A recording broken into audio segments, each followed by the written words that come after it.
Frustrating if it Why would it not be? just the red camera. Yeah. Oh, it's upside down. Okay. Interesting.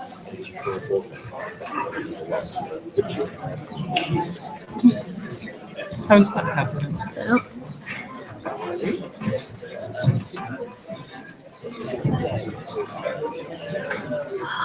Don't do that to me. Should I try to? No.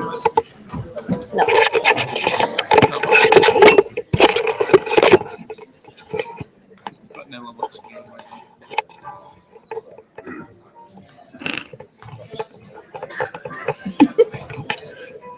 We can't leave it that way. Where's the thing?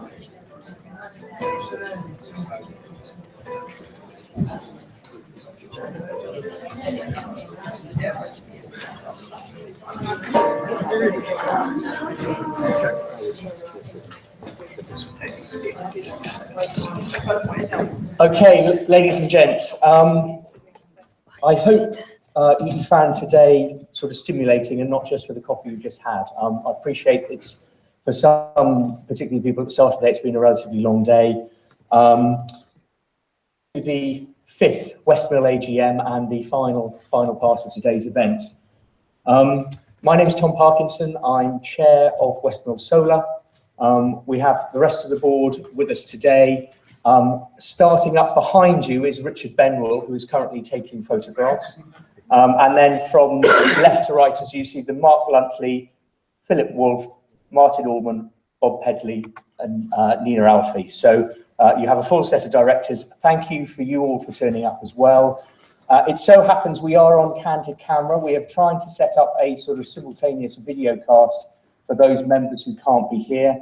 I have no idea what I look like or if it's working, but we'll plug on anyway, and hopefully there may be some record of this event for everybody afterwards.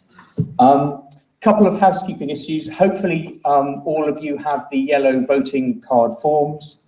I have apologies from Sarah Flood, who is our company secretary. She's actually the primary contact at FX. She unfortunately has had a family bereavement recently and can't be here. Sends her apologies, and we have a very capable team from the rest of FX here who are covering for us.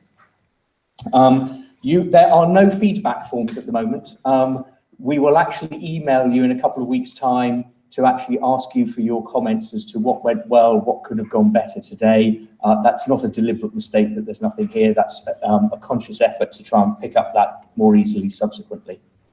And I have one other request generally, is that when we get to the question stage, and we've deliberately tried to make today less from us and give you more opportunity to ask questions, because that's what makes today different.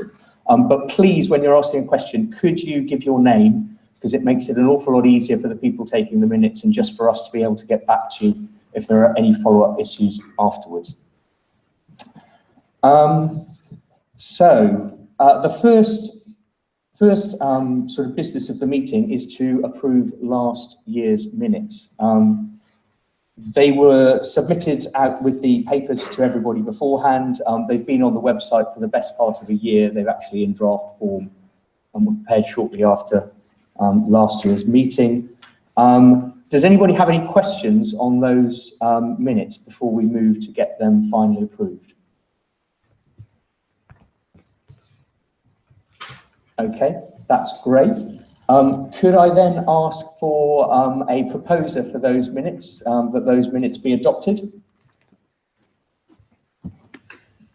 Sorry, and your name? Ian Wright. Ian Wright. Seconder? Sorry. Thank you very much. All in favour of approval of last year's meetings, could you please raise your yellow card? All those against? Any abstentions? Great, thank you very much. I declare last year's minutes approved, and they will continue to be on the website without the word draft from this point on. The second element of the meeting is to vote on the appointment of directors, both existing and up for re-election, and for a new director as we have a vacancy. As we said in the papers, basically Nina Alfie was appointed after our sort of plea last year, please get involved. Nina was one of, I think, at least 3 people who came back to us and said, oh, I'm quite interested in this, can I have a look, can I come and visit, can I sit at a board meeting? And we appointed her in July last year. Because she's been appointed since the last AGM, there is a requirement for her to go for member approval at this meeting. You've had a summary of Nina's sort of skills and expertise. I'm not proposing to force her to speak and say all that, but if anybody's got any questions to her or indeed about the process generally, please say so now before we sort of get into the resolutions themselves. Okay, so for the resolution, could I ask somebody to propose for the vote for the reappointment of Nina Alfie as a director, please? And your name, madam? Janet Warren. Thank you, Janet. And seconder? Here. Thank you. All those in favour of Nina being reappointed as director, please lift your cards. Thank you. All those against? Any abstentions? That's great. Just so that you know, we did have about 400 people voting outside the election as well. I'm pleased to say the vast majority, almost universally approved. So I'd like to re-welcome Nina to the board and thank you for her appointment. Next, we have Alice Parker, who has been helping us during the course of this year. She also, Alice, would you like to stand up? Just show your... she has been helping us for the last year. She, like Nina, sort of got in touch with us after the last board meeting. We are limited to having 7 directors at any particular one time. So although she has been sitting on a couple of the board meetings, not formally as a director, but we have been immensely impressed with what she's been able to offer so far, and we're very happy to vote for our proposal her appointment. Can anybody please propose for Alice to be seconder? Anthony, thank you. All those in favour? Cards? Thank you. Any against? Any abstentions? Thank you very much. And Alice, welcome to the board, and thank you again. Finally, we have the reappointment of Bob Pedley, who is currently our finance lead and has been a director, I think, since 2013. Again, probably needs no further introduction. You have the information in front of you. Can I ask for a proposer for Bob's re-election? Nina, thank you. A seconder? Martin, thank you. All those in favour, please give your radio cards. All those against? Any abstentions? Thank you very much. Bob, you made it back on the board. Now, I'm just actually going to take a short break from the business here. As you'll be aware, we actually have to go through a re-election process for directors, and one of the directors who was had to stand down was Philip Wolfe, who has been our chairman since inception, who's been on the board since inception, and whose rather large shoes I sort of nervously agreed to fill this time last year. Philip has been his reputation in the solar industry is immense. I'm going to embarrass him rather now, but yeah, he's not just to the wider industry, but particularly to Westmill Solar. I'm sure Adam, Mark, all the other board directors, he will be the first to say it was a team effort that got Westmill Solar up and running in the first place. I'm sure they will all equally say there is no way this would have happened without Philip's involvement and the immense effort and dedication that he put into it. So I'd like to take a couple of just brief sort of tributes, because I think we owe you a huge amount. Westmill Solar was the first community-owned solar park in the UK. At the time, we think it was possibly the largest one in the world. We are very much trying to live up to those ideals in terms of making it a pioneer and a beacon for people sort of in the nation, in the UK and sort of more widely. We did put our heads together and think, now what can we do about this? And I'm pleased to say, a true Westmill collaborative effort. I know a Westmill Wind member, who is a lady called Simone Darwood, who is sitting in the front here. And in part of our sort of Westmill art education, which I know is a big part of our WeSet thing, we actually asked Simone if she could commission a picture, which she has done. And we have it here today, and I'd like to ask Simone to bring it up to stage and Philip to come and receive it.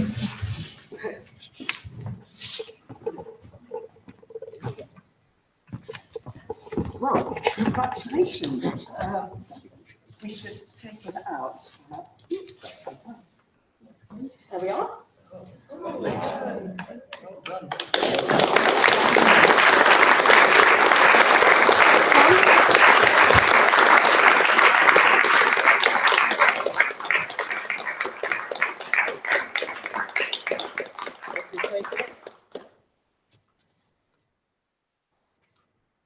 Thank you.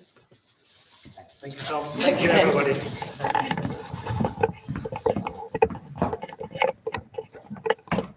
I'd also just like to add that, yeah, Philip is actually, he's still a board member to the end of this meeting, and we very much hope that we'll get the benefit of his expertise as a member, if not as a director going forward. But Philip, thank you very much for all you've done, and as I say, just as a small token of our appreciation, thank you. So next, Martin Allman is going to talk briefly about the performance of the park over the past year. I mean, we're now into year 5. The good news is we're sort of developing a fairly clear idea of how the park is performing in practice, not just in theory. But I will pass over at this point to Martin. Andrew, you going to explain? Okay, thanks, Tom. So yeah, I have a slight technical lead on the board for issues of maintenance and performance. Thankfully, it's a relatively easy job on the basis that once again the performance of the park and the generation is actually consistently above expectations in 2016 as before. Perhaps if you go, yeah. So I'll just cover this.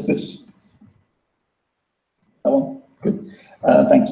So yeah, 2016.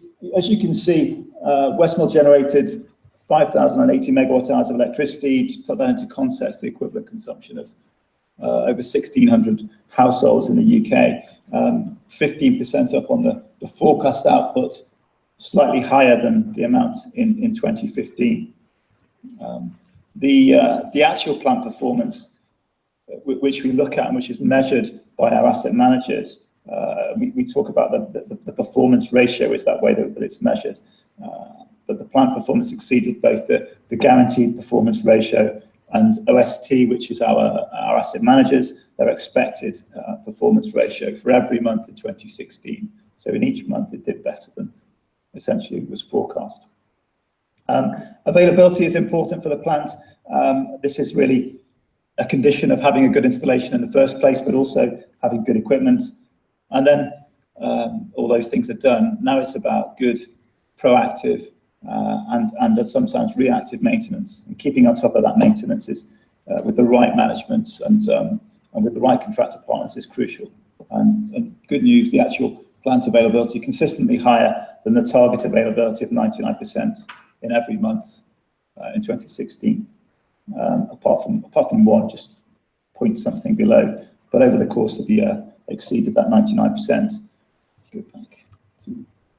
Okay, so you can see on these figures here, I'm not going to cover it in detail, but the figures for irradiation that you can see between the 2015 and 2016, extremely similar. So the expected radiation is the same. That's the forecast base calculation that we use. The actual irradiation was pretty similar, with a very small difference 2.5% sunnier in 2016.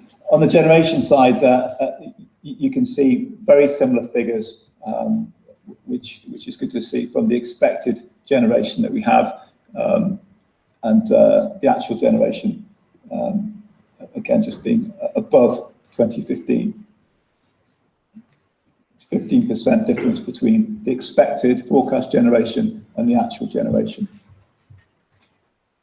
So the key point there, the irradiation levels in 2016 higher than 2015, and I mentioned already 5,080 megawatt hours of electricity generated.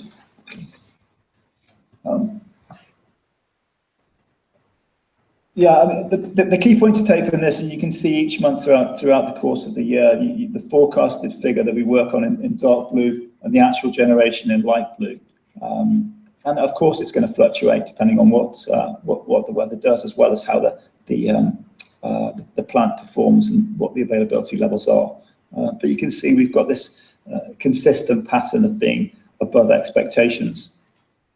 And the slight downside there, you can see in June in the middle where the actual generation was lower than the forecast generation. That's just the way our summers go, I guess. Okay. So just a few operational issues that would perhaps be of interest to you. Over the course of, one of the key issues that we've had, because the age of the site is such that the inverter warranties, the inverters, the key bit of kit that is converting the electricity that's generating from the panels into the form that we can then supply it onto the grid. And the warranty is a 5-year warranty. That warranty came to an end. So we went through this process of looking at how, whether we should renew that warranty or whether there was different ways of managing that objective of keeping them up and running in the most cost-effective way. SMA is the inverter manufacturer, still the biggest inverter manufacturer in the world, and we took that decision to extend the warranty for 5 years. So this includes spare parts, fault diagnosis, repair, and also support to our contractors from the manufacturer. So an important element to have in place. As well as the product warranty, there's also a performance availability guarantee, where we effectively sign up to a guaranteed uptime of 97%. And if in the event that the inverters don't achieve that objective, then we get compensation from SMA in the event of that poor performance. And the losses that we would experience on the generation would be offset by remuneration from the manufacturer to make up for that. So it gives us some key assurance about an absolutely critical component of the plant. Other works, the repair and maintenance, there was some reactive maintenance as panels were damaged following storm damage. A fairly straightforward exchange of panels was done, and also an infestation of rabbits, which was affecting the inverter stations and high voltage stations that are on the site. And as much as anything else, there's 2 points: is damaging the equipment on site, but also potentially creating a health and safety risk as well. So work was required to do that. Just to give you a heads up on future issues that we've got coming up, in October this year, our O&M contract, we come to the end of that contract, and we're currently looking at how we're going to renew that contract and who it might be. The incumbent is a company called Encom. You may recall from last year, Abacus was the company that built the park and maintained the park from the outset. Abacus were acquired by Encom last year, and so they're the incumbent, and it may well be that Encom could continue to be involved in the future. But of course, it's important that we go through this process to identify who's going to give us the best level of service going forward. So looking at who else is out there. A critical point with that is that the O&M, the servicing that we can expect to get from contractors now has changed significantly over the last 5 years. So again, we can expect to get a better bang for our buck to make sure we're getting a really good level of service, the reassurance that we need that it's being managed in the right way, but we're getting value at the same time. I think other things that could come into that is looking at other ways to make sure that we can be proactive in making sure that, for example, the panels are still performing if they need to be cleaned. And really we can look at that rather than just saying, well, let's clean all the panels, well, let's do it in a more measured way and look at how that can be done proportionately. Looking at also to see whether there's any impact on performance. At the moment, we're not seeing any significant impact. But there's always a bit of work that we can do to keep our eye on that, to make sure that we can deal with any issues before they arise, rather than when it might become a problem and start affecting the performance. Thank you. Can I just ask, has anyone got any questions for Martin in terms of that operation?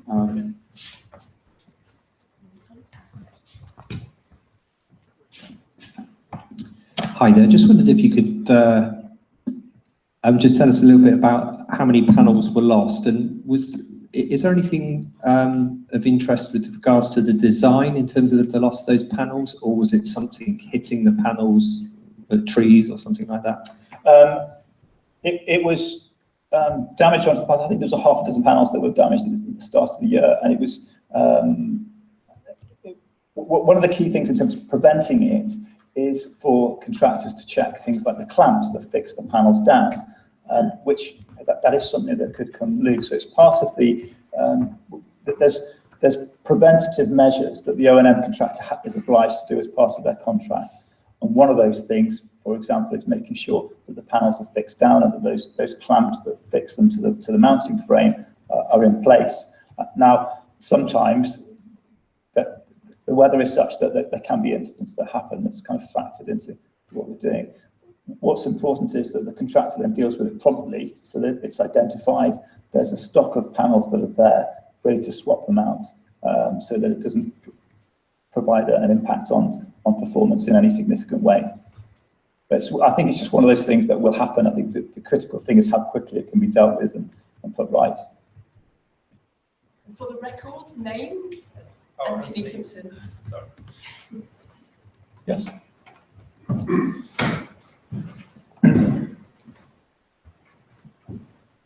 Nigel Jones. The panels are now 6 years old. Has there been much reduction in output? So in terms of degradation, you typically have a figure. So the solar panels that are there have this warranty over 25 years. And a performance warranty that goes with that. In answer to your question, we aren't seeing that significant drop off in performance. Ultimately, we look at the figures of the generation, and there isn't any significant losses that you can see there. Now, the industry norm is for about 1% degradation per year over the lifetime of the panels. But typically that could be expected to materialize later on. But again, that calculation is factored in to the overall financial plan that we have for the site. That it's known, it's accepted that there will be this standard degradation that could impact year on year. But it could be something that we could be seeing further down the line. But at the moment, certainly at the moment, there's no evidence of degradation on panel performance. One thing, as I mentioned before, to keep an eye on is things like panel cleaning to make sure that what's there is working in the right way. Hi there. I'm interested in the panel cleaning. With self-cleaning glass, which I'm sure they've got, it shouldn't require cleaning in British rain. Yeah. So I know our ones at home, if you have a long dry period, will get dusty. The first rain washes it completely clean. And I would have thought yours would be the same. Yeah, so I mean, certainly from someone who I've worked in the solar industry for a number of years, and we always talked about the benefits of these miraculous self-cleaning solar panels. And it's true that the weather will normally clean the panels, but at the same time, there is an impact that can be had. Sometimes you might find particular areas of the site that might be perhaps close to trees, or perhaps have an issue with birds near that are fouling onto panels. As I say, it's not been a significant, it's not had a significant impact at the moment. There's a planned process of looking at and examining whether a cleaning requirement is needed. And it's part of that planned maintenance program that the O&M contractor has to identify whether that might be an issue. And then we can look at how we can have it in a controlled way. So rather than trying to clean 20,000 panels for the sake of it, maybe you do it in a more progressive, controlled way. But so in answer to your question, yes, there is that self-cleaning. Sometimes there's always a bit more that can be done to improve performance, potentially. Mike Blanche, you mentioned rodents. I mean, there are certain rodents on the site, because the site is a wonderful nature reserve, like hares, that we want to encourage, I guess. How are they encouraged and rabbits not? Yeah, so I think hares are protected on that. Yeah, so of course we're very protective of our hares. But I mean, ultimately, of course there's wildlife on the site, but we need to, what we've introduced is fencing to ideally prevent them getting into the site so that they'll go elsewhere. There has been work that's been required to reinforce those areas where they've burrowed under the inverter stations, for example, which then creates a potential hazard to the kit, and also from a health and safety point of view with cables and the like. So, of course, we need to be sensitive to the environment and rather than slaughtering rodent populations of North Wiltshire and Oxfordshire. Yeah, in a controlled way, keeping them ideally out of the site as much as you can. I think that's the approach. There's one more question down here, Paul, and then maybe move on to the finance. There's more to come. There's Jeff Ramshaw. It follows on from another one about the deterioration of performance. In fact, I noticed that the projected output at a given level of solar radiation was reducing from year to year, which is this so much per year that is built in. Also, that the price of solar panels per kilowatt is very much reducing. Absolutely. Since these were installed. I'm not sure whether that's given a given panel size, whether that becomes cheaper or whether it actually becomes more efficient. My question is, will the point be reached? Probably not yet, when it actually will make sense to replace some of these panels with modern, more efficient equivalent ones. I think we're probably some way off that because of cost reasons. But who's to say that wouldn't be the issue is, if you change the panels, then that fundamentally changes the design of how those panels are connected together, that string of panels that connects to the inverter. So it's not just a case of exchanging like for like. I mean, there is obviously, you make the point that panel prices have come down significantly over the last 5 years, and that projection will continue. That's certainly going to carry on. What you've seen in panels over the last 5 years is the incremental improvements in efficiency. So what might have been a 220 watt panel 5 years ago would now be 260, 270 watt panel. Those are the sort of steps that you see. Now, any exchange of panels that you do, firstly, it's that cost of going through that process. You've also then got to look about what you do with the old panels and how you dispose of them, which again has a cost to it. But you've got to look at the overall design of the plant as well. So I think if there was a significant benefit that could be made to adding in more efficient panels, then it may be worth considering. But I wouldn't say that's something on the track at the moment. The other issue, of course, is that our feed-in tariff is dependent on the existing design. If we change the design of the plant, for example, by installing panels at the same size with a larger output, we would then be invalidating the feed-in tariff and we'd lose the majority of our income. So I think it's highly unlikely we would actually, in practice, make that sort of change. No. Exactly. Good point. I'm obviously around afterwards as well, so if anyone does have any questions, I'm very happy, obviously, to try and answer them as best I can. But thank you for listening. Thank you, Martin. So moving on from the actual operation. So now I've got Bob Pedley will go through in more detail the accounts and how that's translated basically into the finance side of things. So Bob, over to you. Thank you very much, Tom, and good afternoon, everybody. The finance side of things consists of only 2 slides. I tried to keep it simple. So this is the first slide.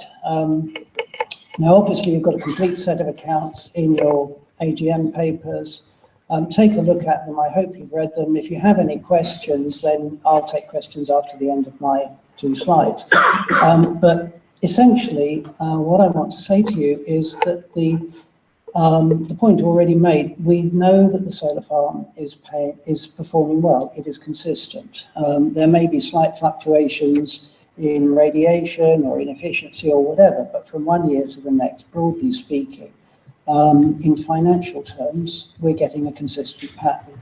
So this year we had a little bit over £2 million of income. Last year it's a little bit under £2 million of income, but the difference is not significant. Operating expenses, again, we've got them very nicely tied in. So the operating expenses this year were very similar to the operating expenses last year. The next thing down the scale is the administration expenses. ETHEX are doing an excellent job on the administration, so that contract is consistent from one year to the next. There are other costs that go into administration. Those are also consistent from one year to the next. So on the whole, it's been financially a very similar year to last year, and I don't want to bore you with details. The thing that we have been emphasising throughout this today's sessions has been the members' benefits and the community benefit, which I've put up here. The numbers that the board look at is the net profit before community fund interest and tax. So that is paid. We've got the income, we've got the operating expenses, administration expenses, the interest on the borrowings, and so on and so forth. After we've paid all the things that we're absolutely committed to pay, the board then has to look at what to do with the surplus. I mean, we could call it a profit. I'm a bit wary of calling it a profit. I prefer to use the word surplus, but there it is. And last year, the surplus was £471 million, sorry. And this year the surplus was £513,000. So again, this year was very similar to last year. There was a little bit more generation this year, and so we got a little bit more in that line. There were a couple of one-off items last year which are now didn't recur in the current year. So that gives us a net of 513 that the board had to look at to decide how to distribute either to the members or to community benefits or to keep in reserve.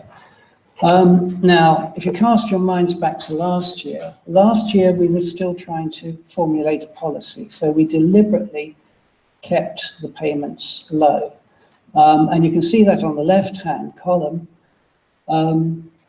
We've taken the 471, we took out members' share interest of, I think it was 6%. We made a community fund contribution of £22,000, most of it to reset. And that left 170, a bit of tax, 144. So last year, the audited accounts for last year show a net retained profit of £144,000. It was never our intention to hold on to that £144,000 for any length of time. So a lot of discussions took place through last year about how to allocate this between members' profit, retaining a certain amount as a reserve, and giving some to community funds. And as you know, we circulated the members, we had workshops, we had a focus group. I think Mark did a tremendous amount of work on defining a policy which we could use to distribute or to decide on how to make these distributions. And the conclusion which was reached with members' backing was that we would try to maintain a ratio of community 85% members' interest to 15% community benefit. So I want to show you how that works. On the right-hand side there, you've got an adjustment. So you've got £93,000 of members' interest and £31,000 of community fund. Now, we can't show it in the accounts because accounting rules say things have to be done in the year in which they're paid. But in our minds, that £93,000 was not out of 2016 profit, it was out of 2015 profit. And again, the £31,000 of community fund, that was not that we gave or we've allocated this year, it was not out of this year's profit, it was out of last year's profit. So the next slide, thank you, Ord, shows what happens when you move the adjustment across. And now you see what we're trying to do. So in 2015, after we've paid out the adjusted amount of member share interest and community fund, still got the tax, which doesn't change, we end up with a transfer to reserves of £20,000. Now that is one of our policies. We want to maintain a transfer to reserves of £20,000 through the lifetime of the project, in order that at the end of the project we have a healthy balance sheet. And in this year, of course, it means that we've got a bit more profit in this year than we were planning to have. It's always difficult to forecast these things exactly. So this year's profit, of course, has gone up to 106 now. That's something that we will look at during the board meetings in the rest of this year, and we will allocate part of that to another payment of members' interest and another payment of community benefit. So we want to bring this year's profit down to £20,000 again.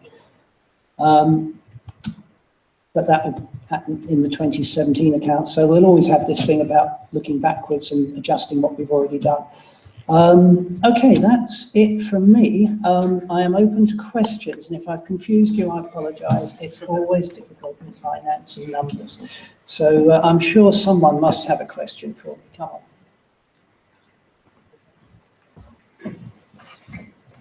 Okay, please tell us your name. My name's Kevin Poplet. Just a question about this adjusted set of figures. I think I've got my head around it in as far as you've paid this year, so 2017, we got an extra 2% on top of the 6% we got last year as share interest. That's correct. And you also made an extra payment of £31,000 for the community fund. Absolutely, thank you. And because we got this profit of 106 that's showing up there, you're suggesting that a similar thing might happen now next year? That's what I was hoping. I was trying to say anyway.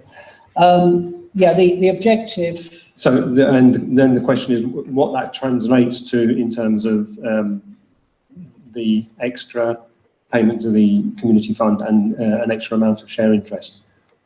I haven't would it be 1% or 1.5 or whatever? I haven't worked it out yet. I'm sorry. We only get the audited results about 2 or 3 weeks before the AGM, so we haven't had time to think about that. But the objective would be to try and get that bottom figure of 106 down to 20. We have got in the balance sheet, we've got a negative reserve of, I think, 300 and something thousand pounds. That can't be tolerated, so we need to have a policy to bring that up to being zero. And by transferring £20,000 every year from profit into reserve, we will do that over the course of the next 15 or 20 years.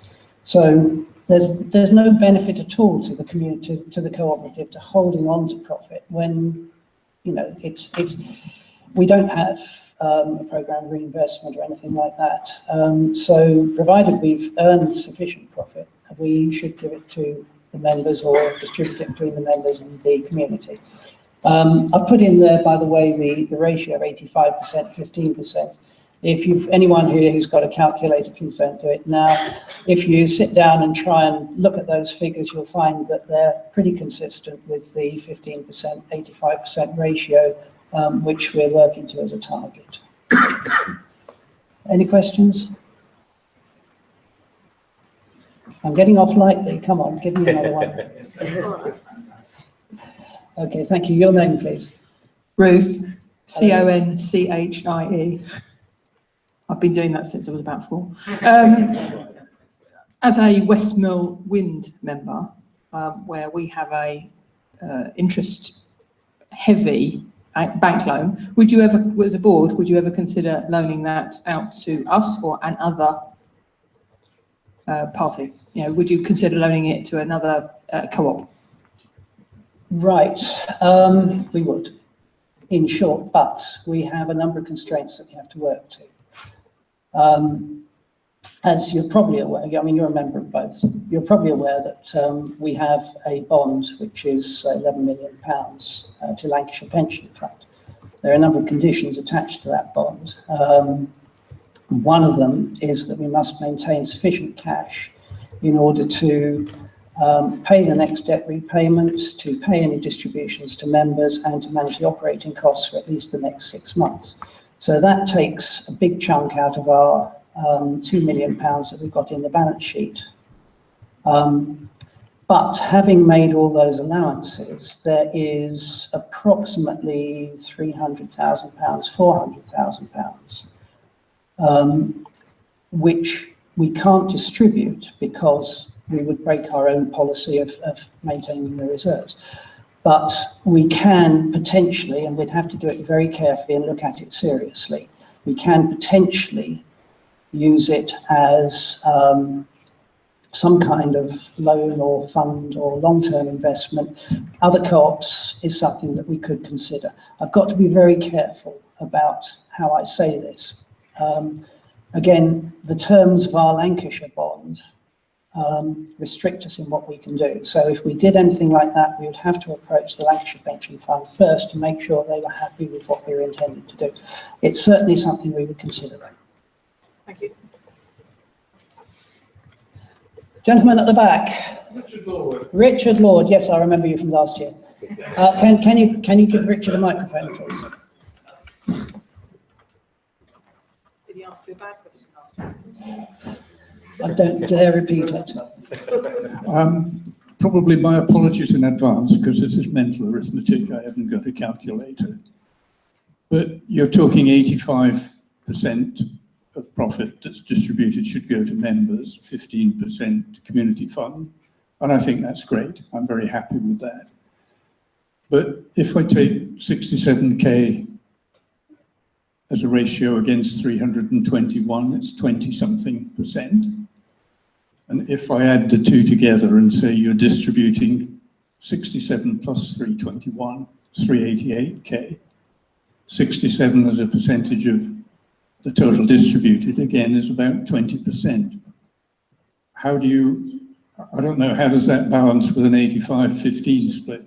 Well, to me, it's 20%. The ratio between those two numbers, Richard, the ratio between those two numbers is 85/15.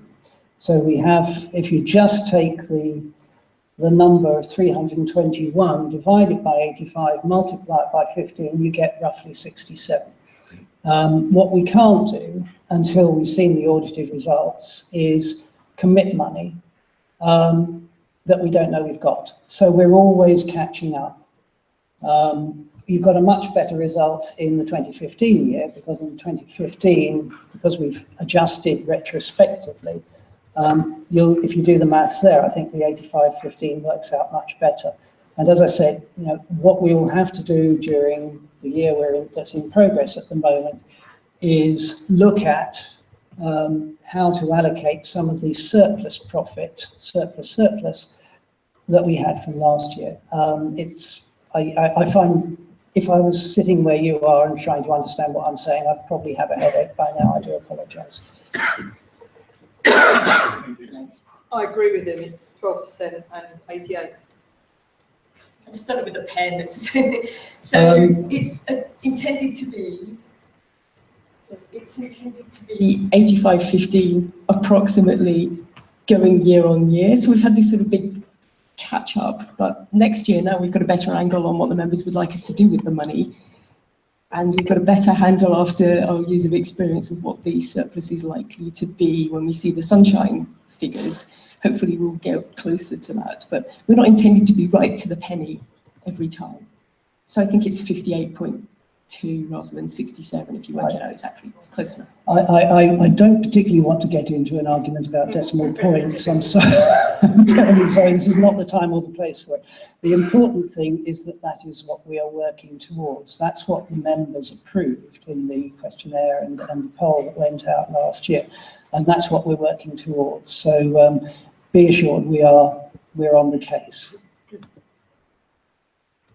Lady over there, and I think we'd better make this the last question in order to move on. Your name, please? Denise Oakley.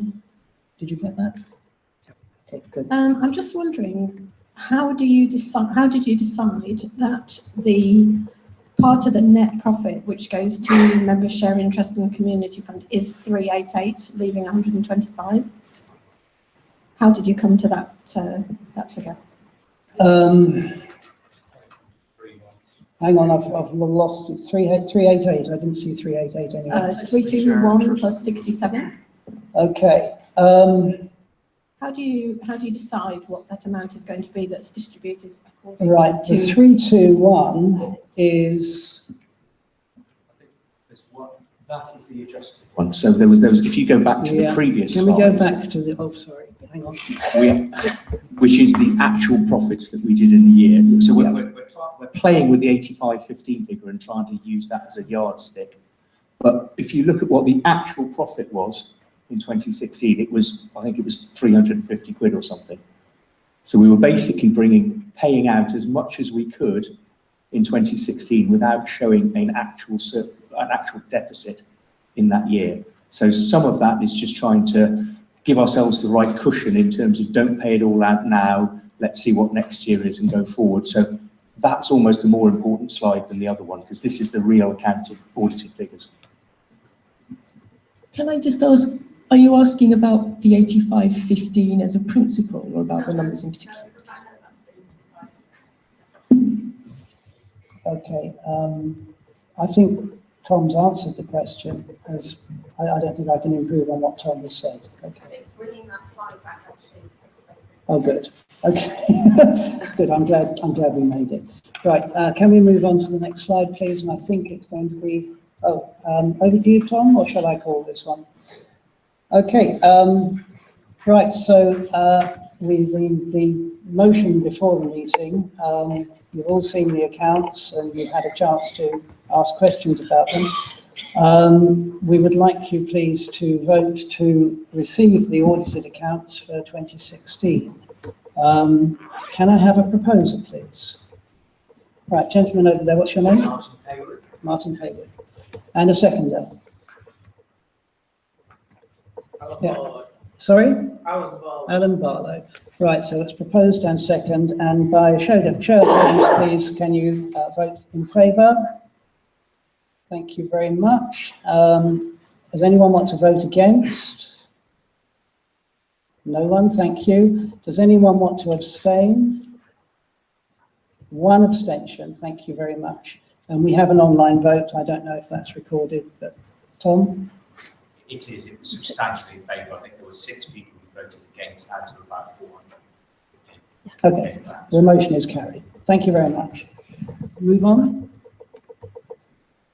Nothing happened. Oh, Critchley's. Okay. Yeah, so Critchley's are our auditors and financial advisors. We need a formal motion to reappoint them to audit the accounts for the year in progress. Once again, they've done an excellent job. They give good value for money as far as we're concerned. On the audit and on financial advice, they're also very cooperative and very helpful. So I'm happy to recommend to everybody here that we reappoint Critchley's. Can I have a proposer, please? Thank you. We've got 2 over there, so one of you can propose, one of you can second. Madam, would you give your name, please? Alice Brandon, and the gentleman at the back? Nick Card. Okay, thank you. That's proposed and second. Can we have votes in favour, please? That's very good, thank you. Anyone voting against? 1 vote against, thank you. Does anyone wish to abstain? No abstentions on this one. Thank you. And we have an online vote. Yeah, 196 voted for. 196 in favour. Any abstention? And 45 abstention, 4 against. 45 abstained and 4 against. But overall, that is carried then. Thank you. Capital repayment. Shall I keep going, Tom, or do you want to do this? Okay. One of the things that's in the AGM papers, we do have £2 million in the bank. It's more than we need to have in the bank. So we've reached one of the points where we can make a repayment of capital to the members. We have to be careful about this. If we give away too much, we reduce our equity to an unacceptable level, but we're at a point now where it can be done safely. So the proposal is that for every 8 shares held by a member at the moment, 1 share will be redeemed. So your shareholding will go down to 7 and you'll get £1 back from the cooperative.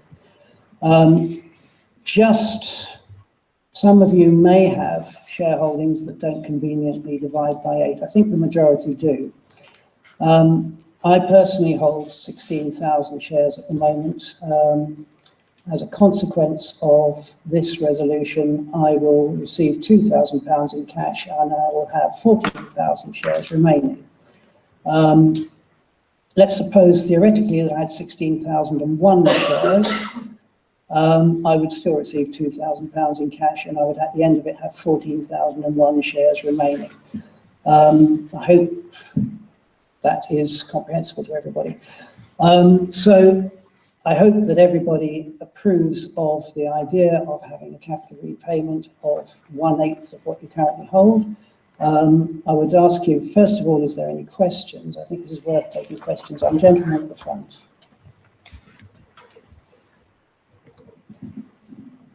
Yes, it's Jeff Ramshaw. Forgive me if I misunderstood this, but I can't see any benefit to me personally in having a capital repayment, given that the investment that I have in the solar farm is returning a higher level of return in terms of share interest than any other thing I can do with the money at the moment.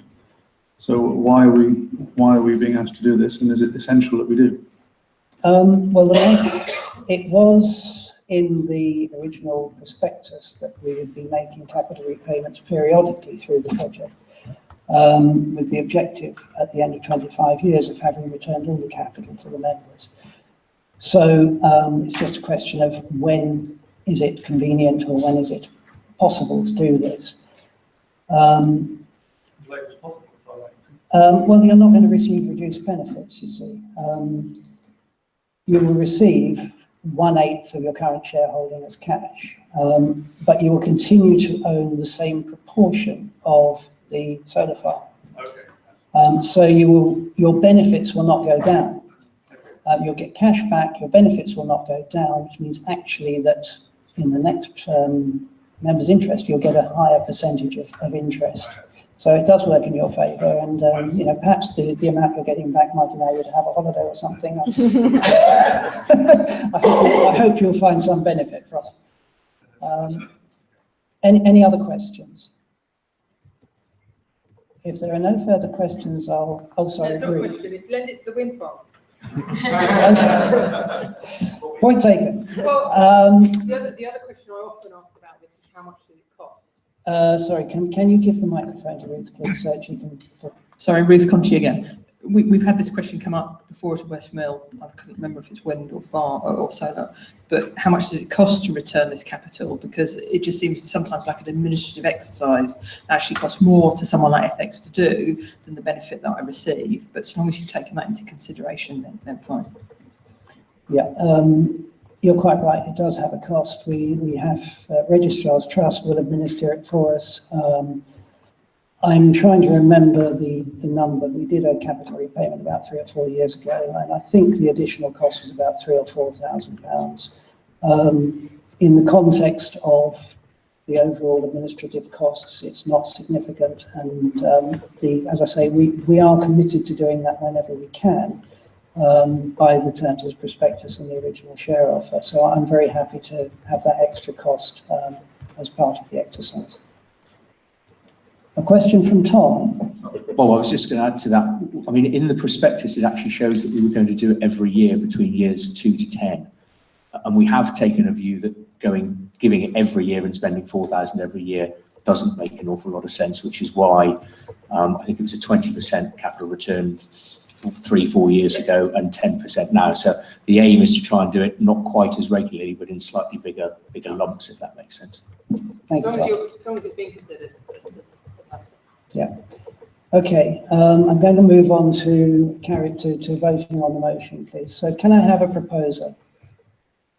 Gentleman at the front, you're going to have a holiday with this money. Right, so it's proposed. Anyone to second, please? Okay, gentlemen, Richard Lord, thank you very much. So can we have a vote, please, in favour? Raise your hands. Lovely, thank you very much. Would anyone like to vote against? Gentleman there, 1 against, I think, or 2 against, okay. And any abstentions from this motion? 1 abstention in here, okay. And online voting? Online voting, we have 179 who voted for, 25 voted against, and 41 abstained. Okay, so overall the motion is carried. Thank you very much. Next, oh good, I can hand over to Mark. Right, thank you very much, everyone.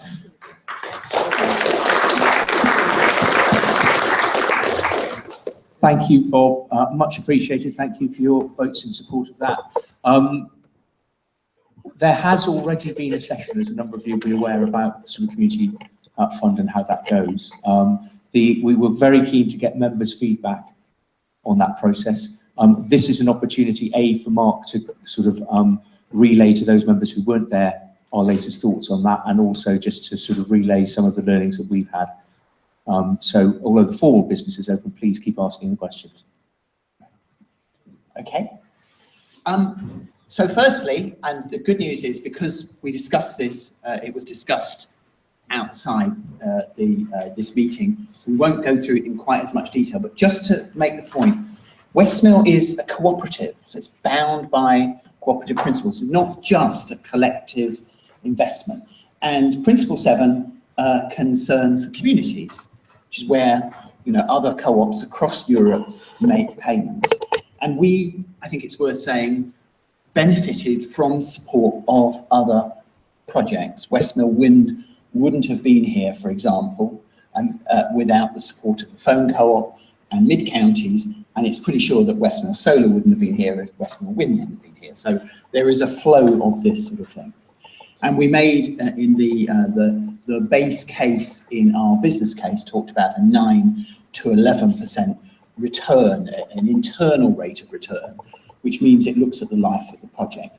But that there was an expectation that there would be lower returns in the earlier years, although, as you've seen, we've actually made good returns. Next slide, please. So we looked last year and we got feedback from our members, and as a result, we as a board then said, well, let's look at what other co-ops are doing. So that was looking out. So again, for example, the Phone Cooperative, we sat down with them and we looked at what they did in terms of community benefit. I went and spent time with a series of, when I was over on a ResCoop meeting, pulled all of the co-ops aside, asked, what do you do with community benefit? And so we got all of that together. And we then also started thinking about other organisations. Who are the other organisations who we work with? Let's not reinvent the wheel. We have a fantastic community project in the form of WeSet on our doorstep. We have a national leading project in the low carbon hub. So we wanted to sort of say, let's not create other structures with bureaucracy. Let's look at what we could do. And so we had a report and recommendations to the board, and then we put those to a further member survey, and over 70%, thank you very much, responded along the lines of a 15% payment. Next. So what were the findings and what were the things? Well, firstly, yes, do use the surpluses to support other projects. When we looked at others, the amount did vary.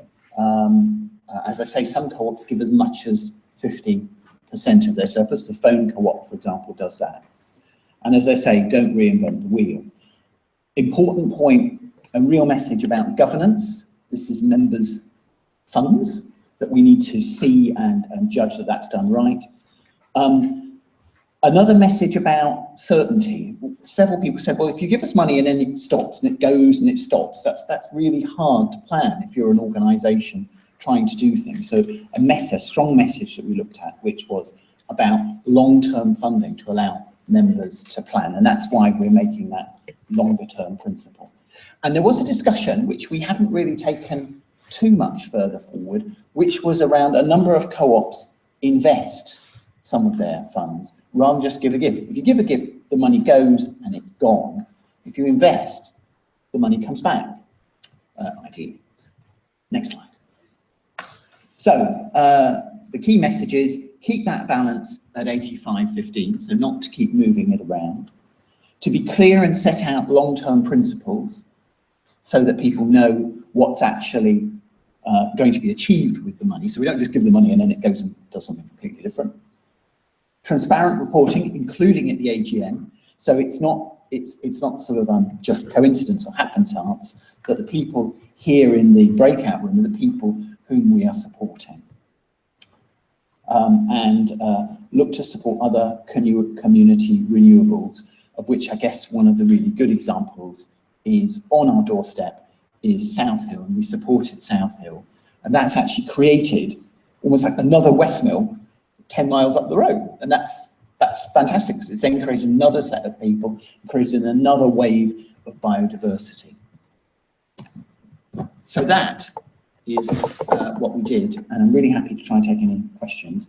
I haven't gone into where we gave and to whom we gave it, because that's in the report and you can see that as well, and it was in the talk, the totals in terms of what Bob spoke about. Thank you very much. The key rule of these things is quit whilst you're ahead. Thank you very much.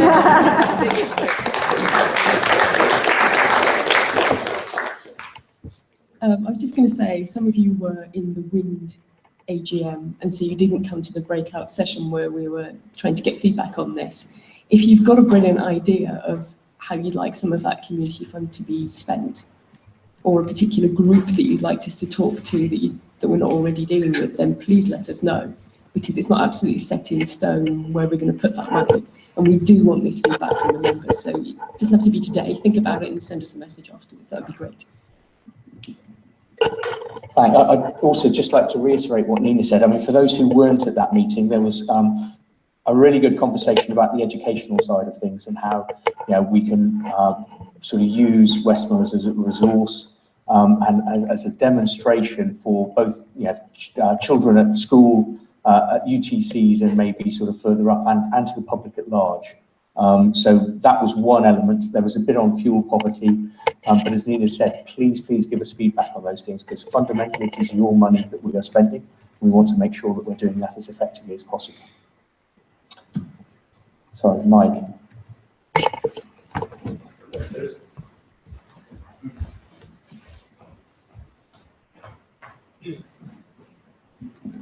As chair, we said, I'd just like to thank you for the money you've committed. I hope, yes, the money you've committed.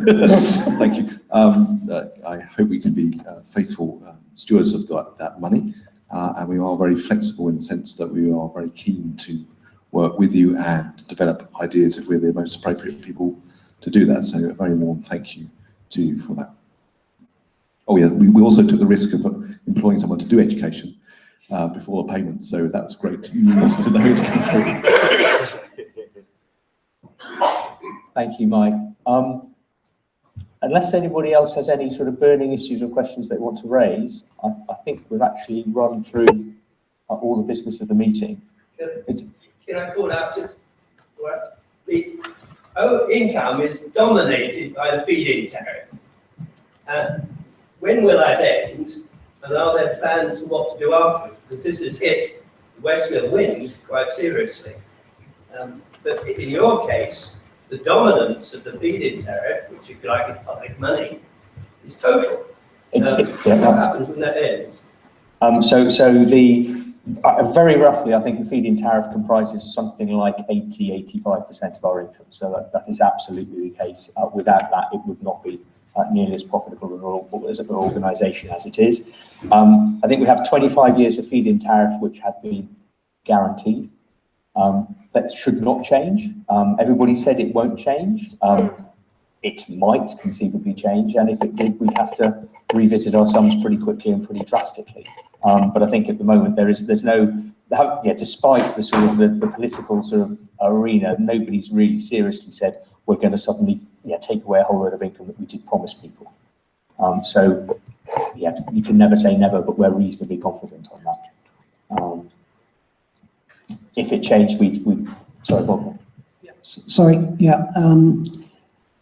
when the feed-in tariff ends, which I think is in 2033, don't quote me on this, but it's sometime around then. It's 23 years after the inception of the project, so 2033 or 2035. A number of things also end. So at the moment we're depreciating the solar farm at £600,000 a year. That depreciation will cease and the solar farm will have a net book value of 0 at that time. We will also finally repay in full the loan that Lancashire Pension Fund has made to us. Now, we've got a charge going through our accounts at the moment of about £400,000 just on that loan. So if you, I'm not sure if you can do it with the accounts that you've got in front of you, but if you strip out the feed-in tariff, strip out the interest, strip out the depreciation, you've got a very much smaller profit and loss account. In however many years it is, 18 years' time, electricity prices will change, the efficiency of the plant will change, administration costs will change, maintenance costs will change, all sorts of things will change. So it's something that I can't answer the question clearly now, but I believe that in 18 years' time, when I'm 83, the plant will still be generating and it will still be viable as a project. But wait and see. We'll meet again in 18 years' time and have a talk about it.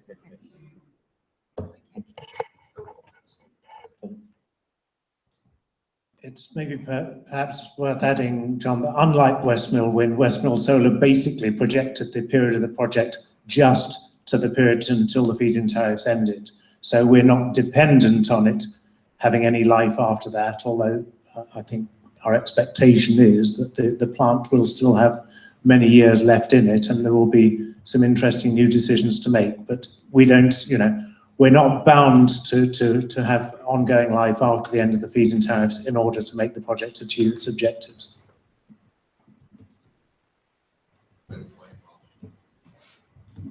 Mike Blanche again. I was very interested to know what putting the solar park and the wind farm outputs together looks like. I think we talked about this last year, but I don't think we managed to achieve it. It would be very interesting to see what effectively the firmness of power from the two would be very interesting. Yeah, well, we can certainly do that.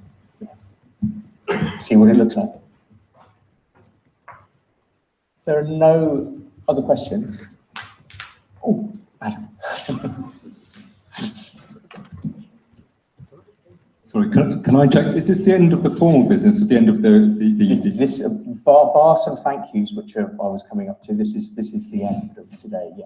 Thank you. Well, just before your thank yous, I guess I hopelessly hadn't realised that Philip was standing down. Otherwise, I would have, thought about it. But I would like to emphasise the fact that had Philip not joined the nascent cooperative in its very early days, there would be no Westmill Solar Cooperative. When like all those sort of projects are up and down and full of, had timed deadlines and all the rest of it. But when we suddenly found we had to write our own share offer document because we thought Energy4 were going to write it for us and they had not the time to do that, so suddenly we had weeks in which to prepare a share offer document and get it through the Financial Services Authority at the time. There's nowhere we could have gone at that time, but it was thanks to Philip, who wrote the document himself into the small hours of the morning. I can remember emailing him myself at some point, like, 5:30 or something in the morning when I was doing whatever I was doing. And 5 minutes later, a reply came back to me, and it's in the winter, in the dark, and it's a bit spooky because that doesn't normally happen to you. So, but I just, I would have prepared something proper, but we benefited from Philip's. He's a pioneer, as many of you will know, of the solar industry, both as an engineer, but also in the commercial sector, lobbying for the feed-in tariffs, as the heading up the Renewable Energy Association. The solar industry owes Philip a debt, and we certainly do. And from myself, I want to say thank you very much, Philip. And we wouldn't be here by you, so thank you, Philip.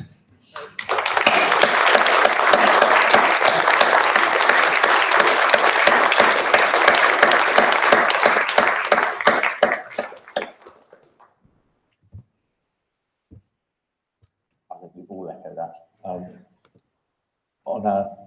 Just for the practicalities of today, thank you all for your perseverance and having sort of gone through the whole day and still be here, giving us feedback and everything at the end of it. Thank you to the team at FX, particularly to Ord.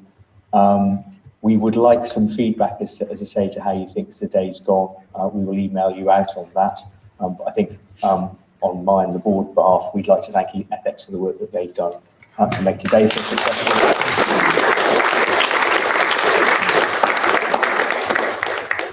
And I'd also actually like, on behalf of all the members, actually to thank the other members of the board who, as I say, it's always good to have new board members. It's great to have a new fresh pair of eyes on the whole thing. But there's a huge amount of dedication, expertise, skills, and professionalism that the guys and ladies sitting there have provided so far, and hopefully will continue to do so. So on your behalf, I'd like to thank all of them for their contribution as well.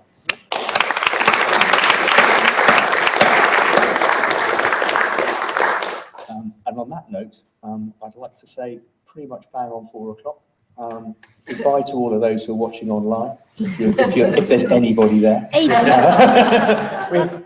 have 8 people online. That's fabulous. And we look forward to carrying on the conversation with you, particularly about the community fund. As I say, if there's any suggestions, tips, helps, thoughts, let us know. And we look forward to seeing you at least next year, and if not, if we can sort something out beforehand, the possibility to see you again before then. Thank you all for joining. Thank you for your contribution.